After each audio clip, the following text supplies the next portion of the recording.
mañana del 17 de julio de 1971, la colonia Portales despertó con un aroma que nadie pudo olvidar. No era el olor del maíz tierno, ni el del chile dulce. Era algo metálico, una pesadez en el aire que se pegaba a la ropa y a la piel. En el número 108 de la calle Pirineos, una mujer guardaba un secreto que estaba a punto de desbordarse no solo de su cocina, sino de la cordura misma de todo un país. ¿Cómo es que una madre devota termina convirtiendo su hogar en un matadero? El sol apenas comenzaba a filtrarse por las rendijas de las cortinas viejas, iluminando motas de polvo que flotaban en el aire denso. María Trinidad estaba de pie, con las manos apoyadas en la mesa de madera, mirando fijamente la estufa. El silencio en la casa era absoluto, roto solo por el goteo rítmico de un grifo. Sus ojos, rodeados de ojeras profundas, no parpadeaban. Parecía esperar que el tiempo se detuviera antes de que el primer golpe en la puerta anunciara el fin de su mundo. El sonido metálico de las sirenas se hizo dueño de la calle.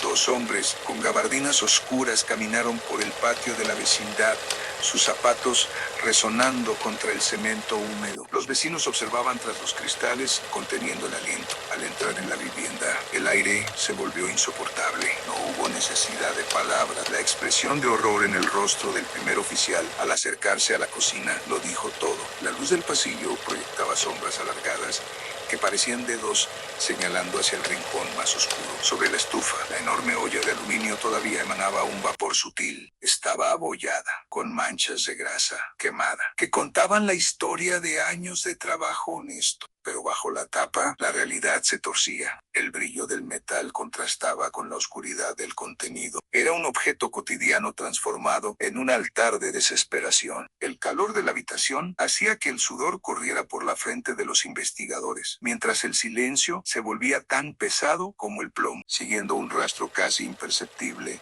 en el suelo de mosaicos gastados, la policía llegó hasta el dormitorio. Debajo de la cama, unas bolsas de plástico escondían lo que el fuego no había consumido. El horror no era solo visual, era la comprensión de que cada movimiento había sido calculado. La pulcritud con la que se intentó ocultar el rastro hablaba de una mente que ya no operaba bajo las reglas del miedo, sino bajo una lógica de supervivencia extrema y macabra. María Trinidad no opuso resistencia. Caminó hacia la patrulla con la espalda erguida, como si llevara una carga invisible que por fin le permitían soltar. Su rostro no mostraba arrepentimiento, sino una paz inquietante. Los flashes de los fotógrafos de nota roja iluminaban su rostro de forma intermitente, revelando por breves instantes la profundidad de sus arrugas y la dureza de su mirada. Era la imagen de una mujer que había muerto por dentro mucho antes de cometer su primer crimen. Mientras el vecindario gritaba insultos y la prensa preparaba los titulares que la bautizarían para siempre. Una pregunta quedaba flotando en el aire de la Portales. ¿Qué ocurre en el alma de una mujer para que el cuchillo que alimenta a sus hijos se convierta en el arma que desmiembra a su esposo? Para entenderlo, debemos viajar 25 años atrás, al día en que María Trinidad entregó su vida a un hombre que prometió amarla y terminó por destruirla. En 1946, María Trinidad era una mujer llena de luz, con las manos hechas para crear y el corazón dispuesto a servir. Pero en las sombras de una peluquería de barrio,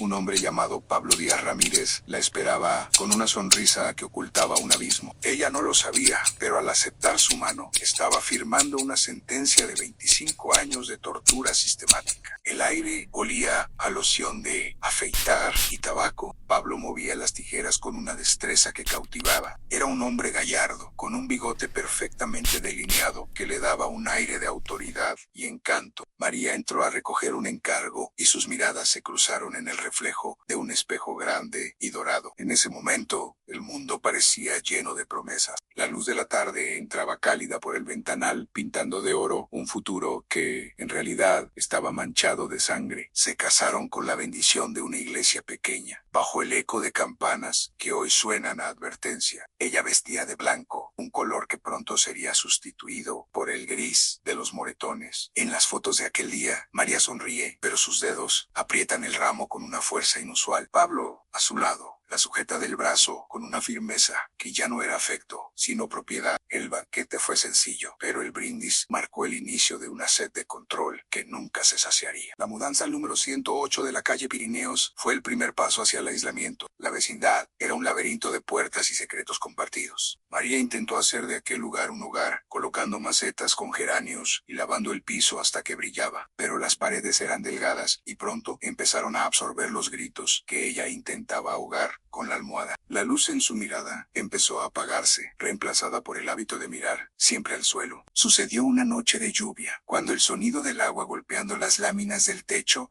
ocultaba cualquier otro ruido. No hubo una gran discusión, solo un plato que no estaba lo suficientemente caliente. El impacto fue seco. Un sonido sordo que cambió la química del aire. María sintió el sabor metálico de la sangre en su boca por primera vez. Pablo no pidió perdón, simplemente se sentó a comer, mientras ella, temblando, recogía los trozos de cerámica rota del suelo, cuidando de no dejar rastro de su dolor. Los años pasaron, y los golpes se volvieron tan regulares como las estaciones. Pablo no solo usaba sus manos, usaba el silencio, el desprecio y la humillación pública. María aprendió a leer los pasos de su marido en el pasillo, a identificar el grado de su ira por la forma en que giraba la llave en la cerradura. Sus hijos crecieron viendo a su madre transformarse en una sombra. Una mujer que pedía perdón por existir mientras cocinaba para el hombre que la estaba matando lentamente. María Trinidad intentó escapar varias veces, pero el sistema y la sociedad de 1950 le dieron la espalda, devolviéndola siempre a los brazos de su agresor. Atrapada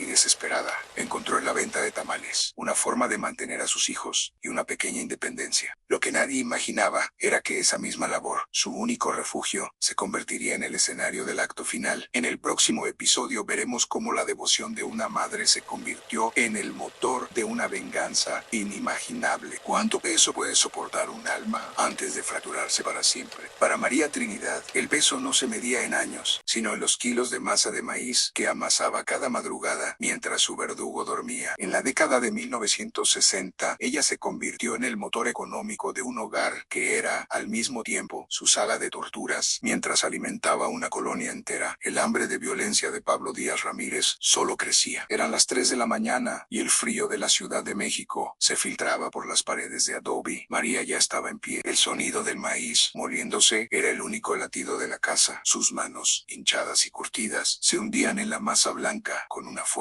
que parecía querer atravesar la mesa. El vapor del agua hirviendo empezaba a empañar los vidrios, creando un muro de niebla entre ella y el resto del mundo. Cada tamal que envolvía era un pequeño contrato de supervivencia para sus hijos. Mientras ella sudaba frente al fuego, Pablo permanecía entre las sábanas, una sombra inmóvil que solo despertaba para exigir el dinero de las ventas. Cuando el sol finalmente iluminaba el patio de la vecindad, él salía de la habitación con el orgullo intacto y los bolsillos vacíos, listo para gastarse en licor el esfuerzo de toda una noche. María lo observaba desde la cocina, sin decir palabra, ocultando bajo su delantal los billetes que lograba salvar para la comida de los niños. No bastaba con los golpes en privado. Pablo disfrutaba de quebrar su dignidad frente a los vecinos de la calle Pirineos. En una tarde calurosa de 1965, él le arrebató la canasta de tamales en plena calle, tirando el producto al suelo solo porque ella se negó a darle más dinero para sus vicios. Los tamales quedaron esparcidos sobre el asfalto como restos de un naufragio, mientras la gente desviaba la mirada. El silencio de los testigos era el combustible de la rabia de María. A pesar del infierno, había momentos de una ternura desgarradora. Por las noches, cuando Pablo no estaba, María reunía a sus hijos alrededor de la mesa. Les contaba historias de un mundo donde el dolor no existía, mientras les repartía los trozos de carne que lograba rescatar de sus preparaciones. En esos instantes, la cocina dejaba de ser un lugar de trabajo para ser un santuario, pero el miedo siempre estaba presente, agazapado en la puerta, esperando el sonido de la llave que anunciaba el regreso del monstruo. Llegó un punto en que los golpes ya no dejaban solo marcas en la piel, sino una frialdad absoluta en el carácter de María en una noche. Tras una paliza especialmente violenta, ella no lloró, se quedó sentada en el suelo de la cocina, limpiándose la sangre de la nariz con un trapo, mientras miraba fijamente el cuchillo de carnicero sobre la mesa. No era odio lo que sentía era una claridad aterradora. El buey se había cansado del yugo y el verdugo no se había dado cuenta de que ya no tenía el control. El año de 1971 comenzaba con una tensión que se podía cortar con un hilo. Pablo se sentía más poderoso que nunca, creyendo que su esposa era un objeto inanimado que siempre estaría allí para recibir sus frustraciones. Pero María ya había tomado una decisión silenciosa. En el próximo episodio entraremos en la noche del 17 de julio, el momento exacto en que la olla de presión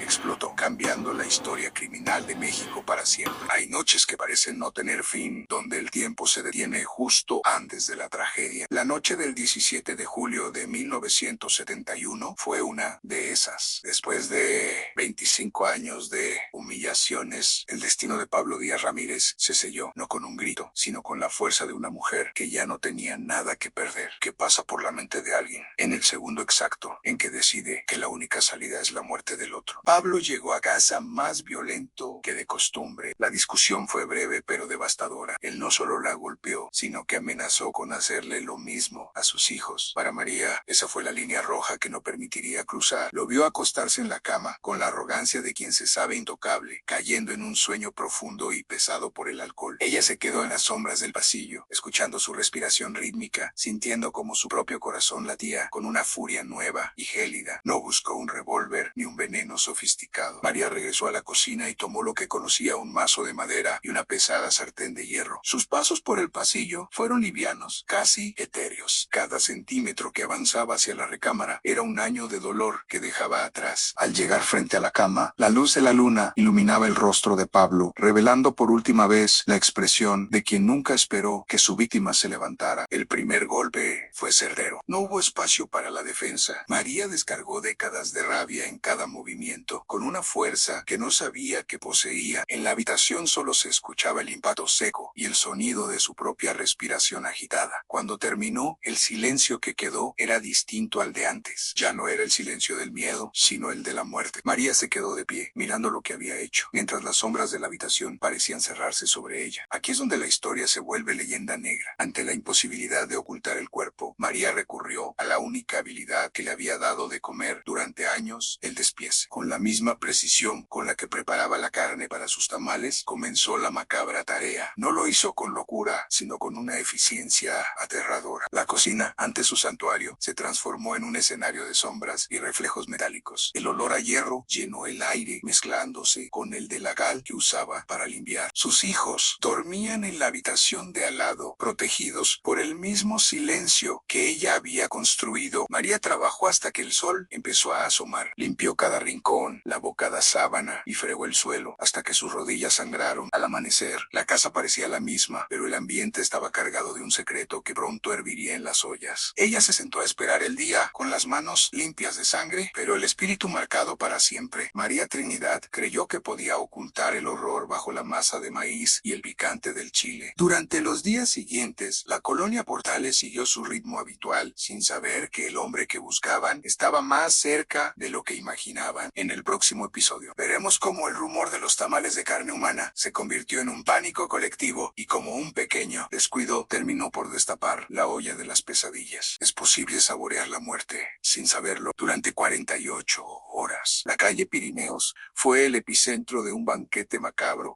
que alimentaría las pesadillas de México por generaciones. Mientras María vendía su mercancía habitual, la sospecha empezaba a crecer como el vapor de sus ollas. La línea entre la supervivencia y la atrocidad se había borrado, y el mundo estaba a punto de descubrir que la venganza de María tenía un sabor que nadie podría olvidar. Al día siguiente del crimen, María salió a vender como siempre. Sus movimientos eran mecánicos. Los clientes habituales la saludaban, comentando lo sabrosos que estaban los tamales esa mañana. Ella sentía, cobraba y seguía adelante. Un primer plano de su rostro mostraría una calma que rozaba lo sobrenatural. Sin embargo, en el patio de la vecindad, un olor inusual empezaba a filtrarse por las tuberías. Un aroma denso que los vecinos confundían con comida en mal estado. Los niños empezaron a preguntar por su padre. María les dijo que se había ido, que por fin eran libres. Pero los pequeños notaron algo extraño en la cocina. Una olla que nunca se vaciaba y un comportamiento en su madre que oscilaba entre la ternura extrema y el mutismo absoluto. Uno de ellos encontró un resto que no encajaba con la carne de cerdo habitual. El miedo, que antes venía de los golpes de Pablo ahora emanaba de las sombras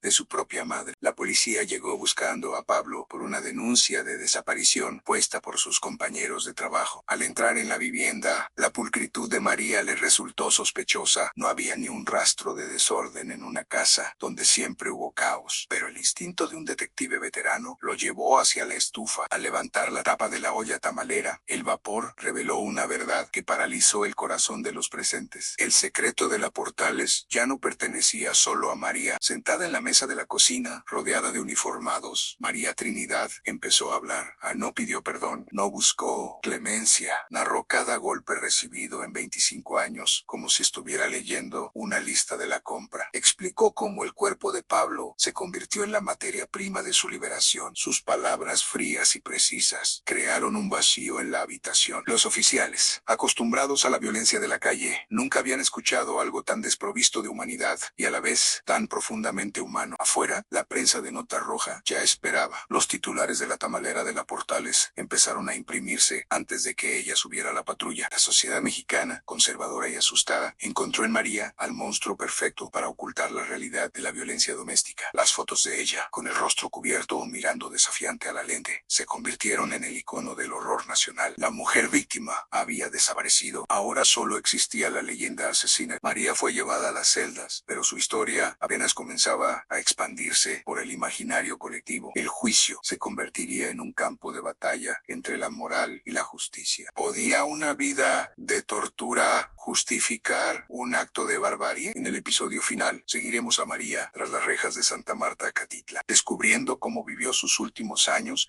y el legado de una historia que, medio siglo después, sigue helando la sangre que queda de una persona cuando se le quita la libertad y se le entrega a la infamia. María Trinidad Ruiz Mares entró en la prisión de Santa Marta, Acatitla, no como una reclusa más, sino como la mujer más temida y fascinante de México. Allí, entre muros de piedra y silencios obligados, pasó los siguientes años de su vida, transformándose una vez más. Haces la crónica de su redención, su olvido y la sombra que dejó en las calles de la colonia Portales. La prisión era un mundo de ecos y sombras grises. María se adaptó con la misma resignación con la que había soportado a Pablo. Se convirtió en una reclusa ejemplar. Sus manos, que una vez empuñaron la sartén de hierro y el cuchillo, volvieron a la labor que mejor conocían, a la cocina y la costura. Las otras presas la miraban con respeto y una pizca de temor, llamándola por su nombre completo, nunca por el apodo que la prensa le había impuesto. Durante el proceso legal se revelaron detalles que estremecieron a la opinión pública. María describió cómo Pablo solía amarrarla y golpearla frente a sus hijos, cómo le quitaba cada centavo y cómo la mantenía en un estado de terror constante. Por primera vez, algunos sectores de la sociedad empezaron a ver a la mujer detrás del mito. Sin embargo, la ley de 1971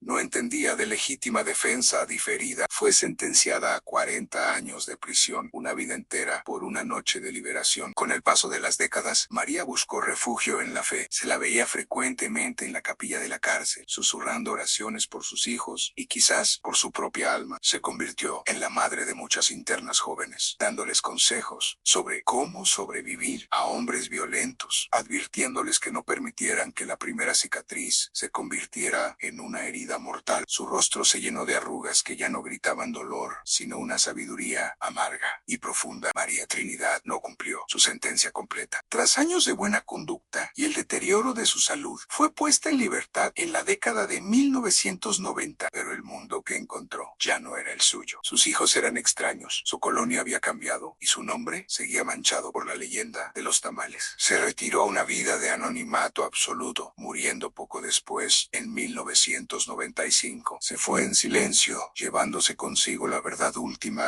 de lo que ocurrió aquella noche en la calle Pirineos. Hoy, si caminas por la colonia Portales al anochecer, todavía puedes escuchar los susurros sobre la mujer que cocinó a su marido. La casa de la calle Pirineos ha cambiado de manos, pero la sombra de María permanece. Su historia historia se ha convertido en un cuento cautelar, un símbolo de lo que sucede cuando la violencia doméstica es ignorada por el Estado y la sociedad. La olla de María Trinidad está vacía, pero el eco de su grito de silencio sigue resonando en cada rincón donde una mujer sufre en soledad. María Trinidad Ramírez Poblano no fue solo la tamalera de la Portales. Fue una mujer que, tras 25 años de ser devorada por la violencia, decidió que ella sería la que daría el último bocado. Su caso sigue siendo un espejo incómodo para un país que todavía lucha por proteger a sus hijas. La historia termina aquí, pero el debate sobre su culpabilidad o su justicia personal continuará mientras el fuego de las ollas siga encendido en cada esquina de México.